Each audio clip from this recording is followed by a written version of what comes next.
And it's a bright and shiny morning here in the Midwest, March 2nd, 2017. And the weather's as confused as humanity is right now. We had 60-degree weather last week, and it's about 20 degrees outside right now. And it's a great metaphor for the constant change that's going on in our little peanut brains because it's reflected back to us in the environment as well as in all of our interactions with humankind. How are you this morning, Barrett?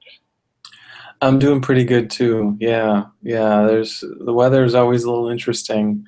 Just a couple days ago, there were some tornadoes in the area, so you don't expect thunderstorms and tornadoes in February, but this has been one of those years that is definitely not kind of what we would normally expect. But you can almost say, you should expect the unexpected because you're always going to get something a little different, a little surprising here in this world that we're moving through, and this winter has definitely been no exception to that.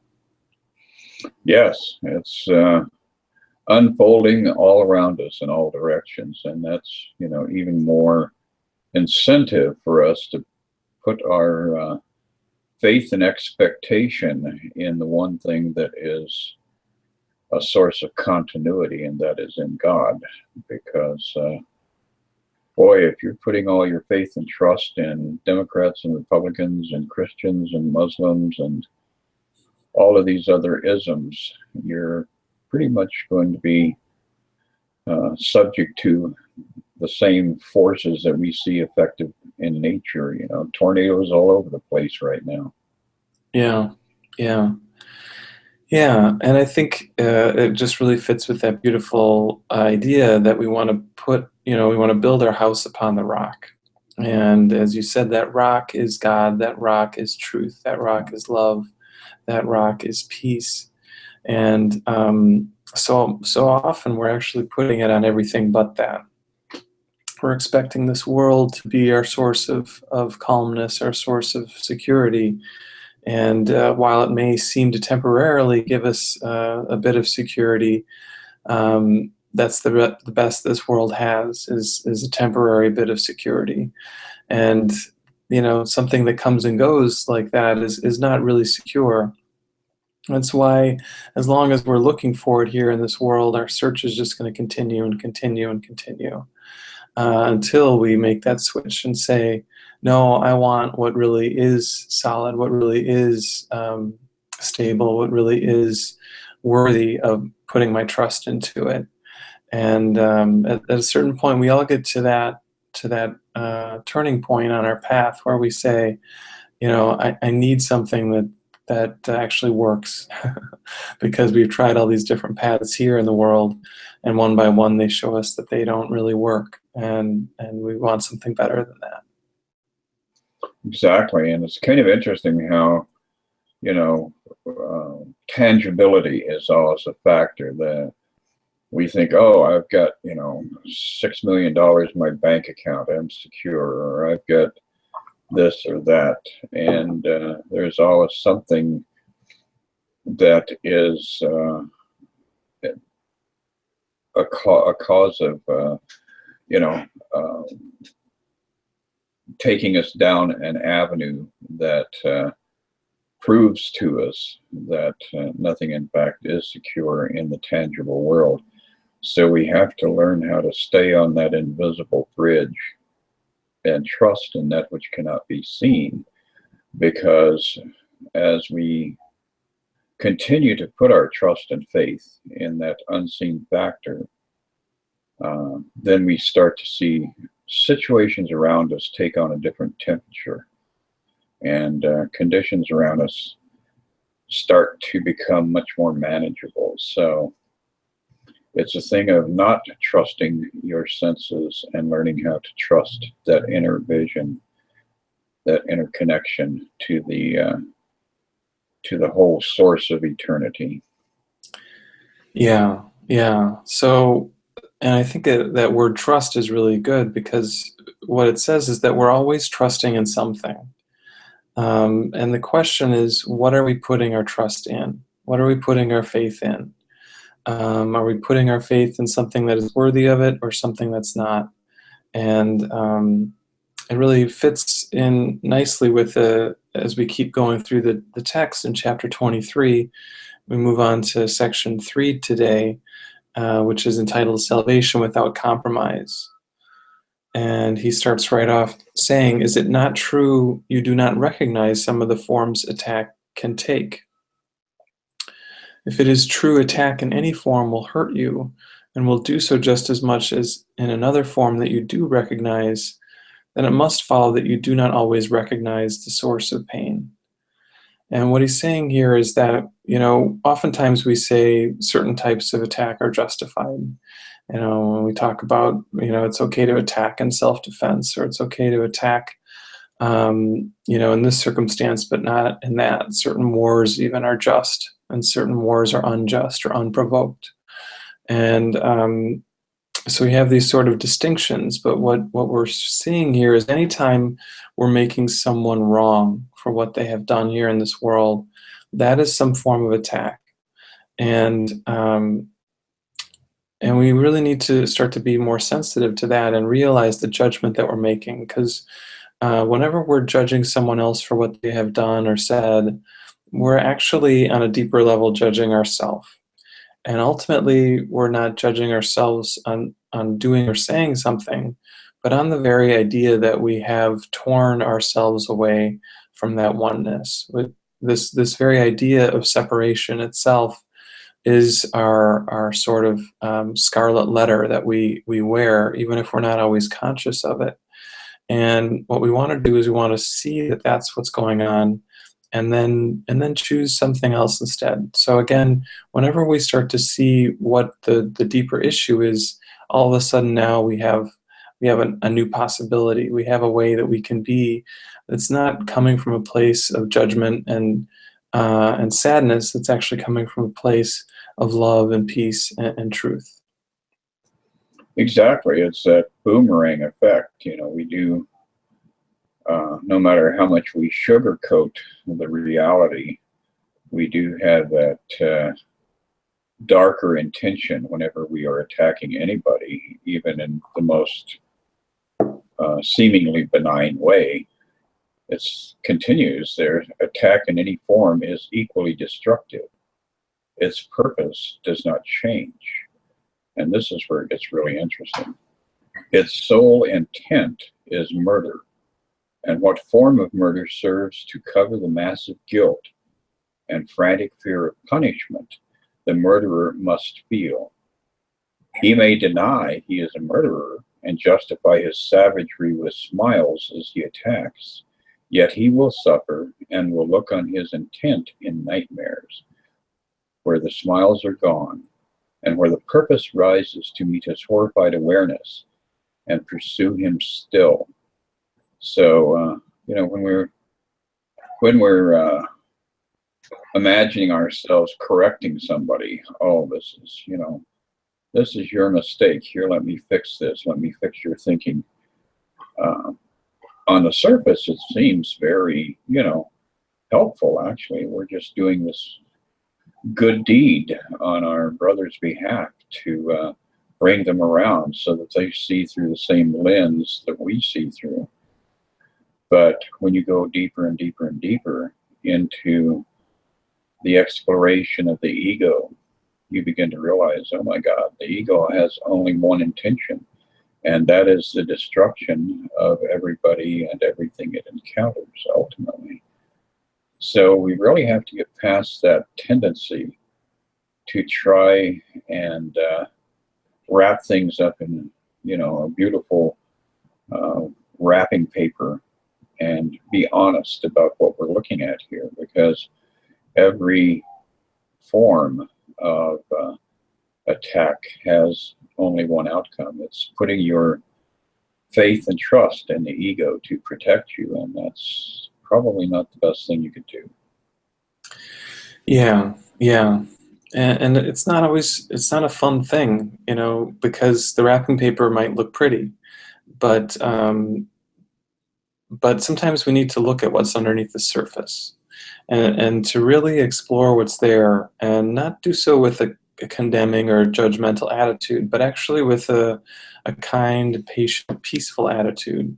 When we can take that sort of perspective with us into looking at these shadow thoughts within ourselves, we can see that there's really nothing to fear or judge there at all, but that it's simply something that needs to be revealed so that we can come back into that state of peace, into that state of joy. So the section continues a little further down. Is death in any form, however lovely and charitable it may seem to be, a blessing and a sign the voice for God speaks through you to your brother?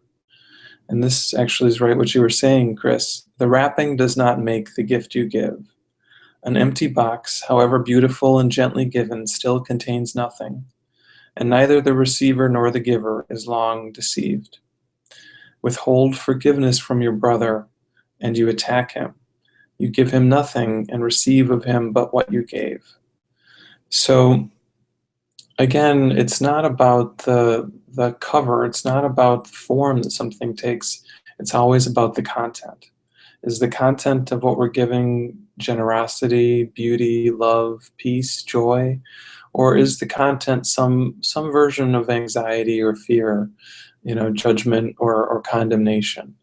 And we start to, in a sense, as we're doing this, as we keep practicing this over and over, we become more sensitive to these sort of subtle layers within us. And we say, I don't think I want that anymore. I don't think I want that attachment to pain or heartache or feeling superior to someone else. And as we let these things go, sometimes it feels a little challenging. But what comes in to fill that space is only love, it's only peace.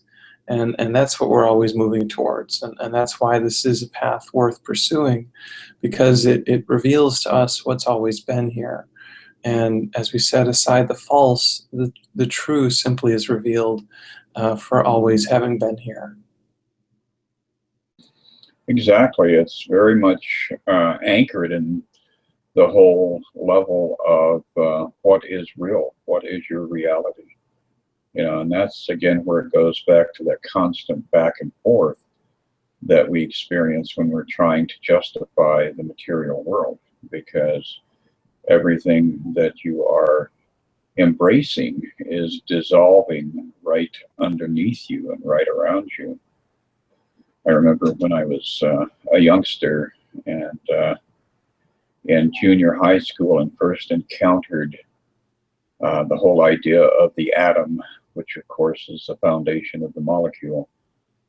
And I remember in the classroom the day that we had that discussion about the atom, if you took an atom and you exploded it to the size of the planet, our Earth, it would be the size of an apple, or the component parts would be the size of an apple.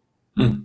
So your neutron and your protons are all so insignificant, and there is such a vast amount of emptiness in every single atom.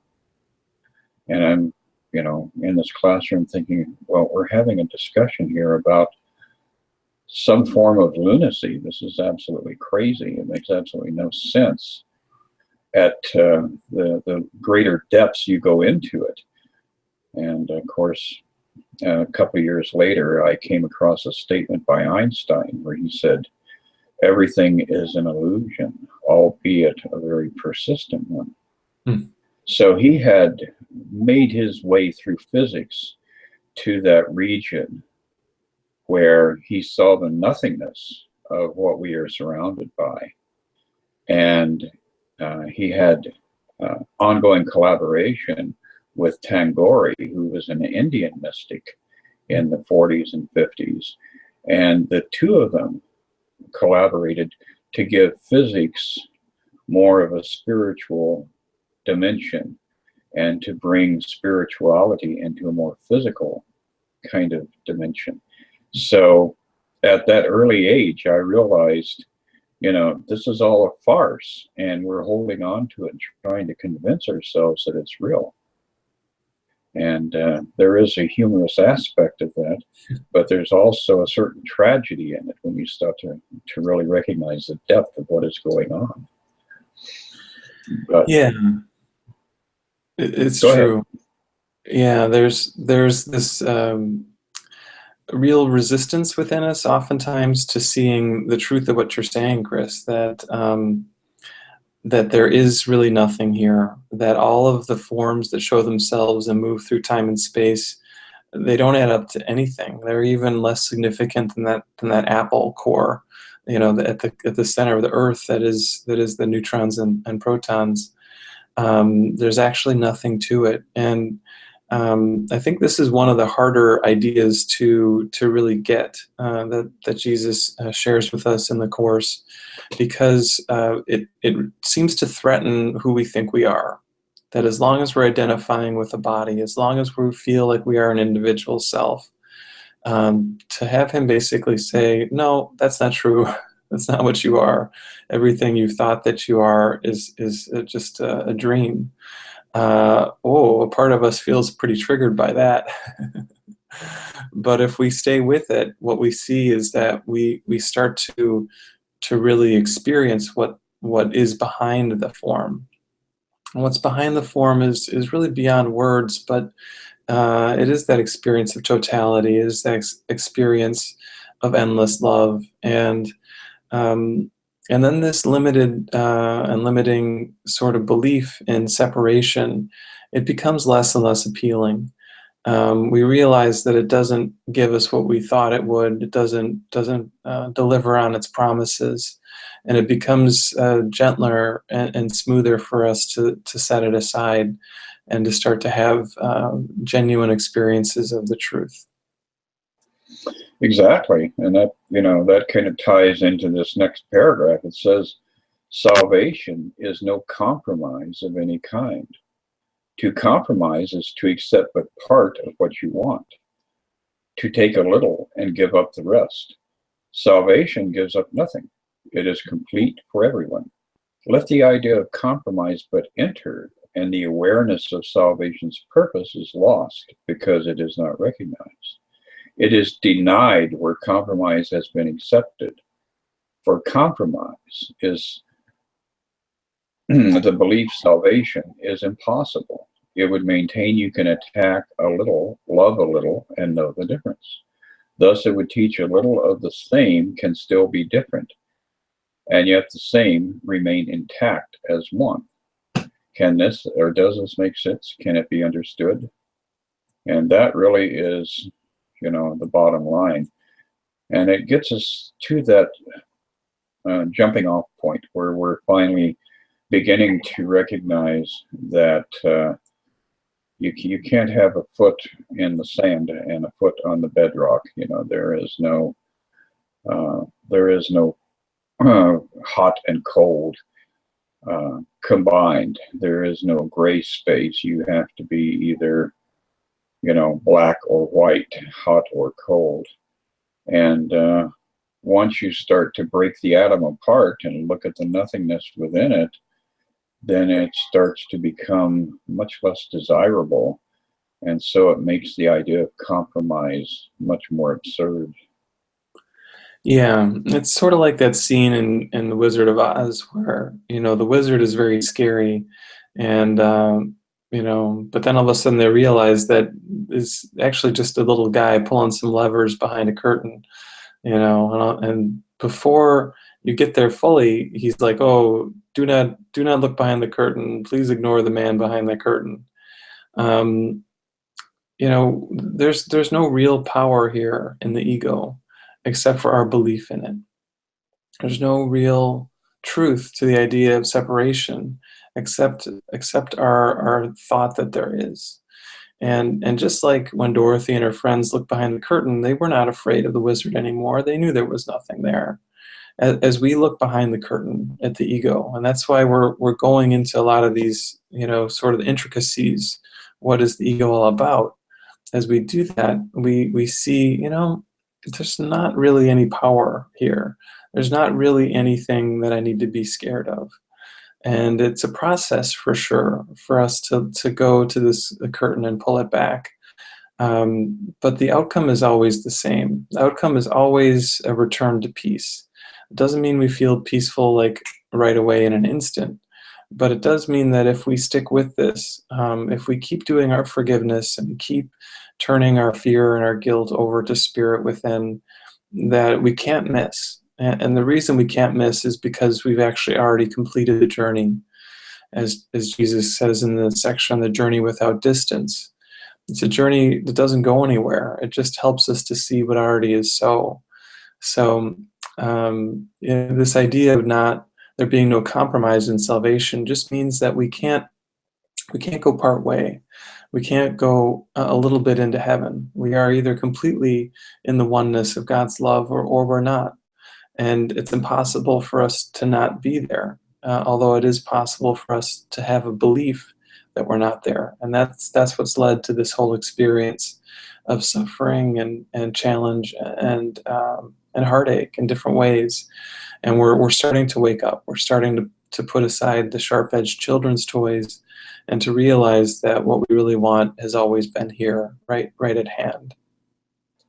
Exactly. And the beauty of it, as the Course points out over and over again, is that this is not an experience where you're on your own. And I think that's the one thing that the Course illuminates most magnificently, is that we have a source of security, a source of power, and a source of information and input that is always and has always been there. And so when people first encounter the Course and they start to come to that awareness that I'm not in this alone, that there are resources I can draw on, there is a power that probably put the book in front of me to begin with, then you begin to develop a sense of confidence. Then you begin to feel like, oh yeah, I can do this. This is not overwhelming. This is not scary, and I'm not stuck out in the middle of Antarctica by myself with a flock of penguins. So it's really very validating to know that you have the most magnificent and powerful guides and companions with you on the journey that could ever be imagined. Yeah, and I like your little image of penguins in the Antarctic, because there was that kind of famous penguin movie that came out from Disney maybe 10 or 15 years ago, and it traced the penguin's journey, and it was really beautiful. And there was another documentary based on those same penguins that came out a little bit before that. And the one thing that the Disney movie left out was how much shit there was where these penguins were. It was just like surrounding them all the time, but they did kind of selective editing and certain camera angles so that it didn't really come into the Disney version. And yeah, anyway, that came to mind, the sort of dualistic nature of our world. Yes, absolutely. But on the upside, if you're connected to spirit, you probably have happy feet, and so you can just thank God up in the Antarctic, or down in the Antarctic region, all the shit is frozen all the time. So you can take your happy feet and just dance over the top of it and keep moving forward. There we go. Well, I think that might be a nice note for us to end on, how to move through our shit. Well, it definitely seems like it's very current, because we have a lot of it on planet Earth right now. But on the upside, this Sunday down here in Alsip, we are getting together to dialogue about A Course in Miracles with our friends in the Chicago region, who can drag themselves out of bed on a Sunday and join us for a little collaboration and sharing the love. Yeah, it'd be great to have you there. We're going to be a transformation from 1 to 4. A requested donation of $20 for the event. Be beautiful. So, yeah, it'll be good to see you there in person, Chris. Yeah, it'll be awesome. And there are a lot of other neat things at the store there in Allsup. So if you've run out of incense, or if you need a crystal to brighten your day, there are things there that are very compelling, and it's a very loving environment, and we'd love to share some time and space with you. All right. Well, I'm looking forward to it, Chris. It's going to be great to see you, and whoever else can join us, it'll be great to see you there too. And I'll talk to you soon. See you on Sunday, and we'll continue with Chapter 23, The War Against Yourself, probably 2 weeks from today, because next week you're in transit.